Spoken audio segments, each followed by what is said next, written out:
I think that this is an interesting. I love that you're, as a business owner, you're open about talking about these things. I think that most of the highest success people are working with coaches. And I'm wondering what you most got out of especially in your first time working with a coach. How did it support you in leveling up as a person in your own personal development? And maybe how did that spill over into the business development? Yeah, I mean, one of the biggest things, and I actually think of Darren Hardy. You know who that is?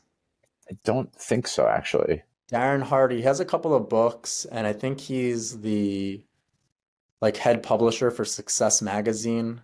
And I think Jim Rohn, you know Jim Rohn? I do know Jim I Rohn. think he used to be like the head publisher or the director of Success Magazine, and now Darren Hardy, just to give you like perspective, like the kind of person that he is and like mindset and everything.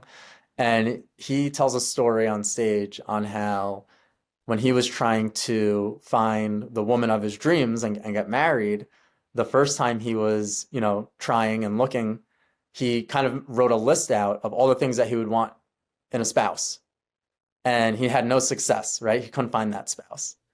And then he ended up writing a second list. And the second list was, who do I have to be Mm. in order to attract that spouse?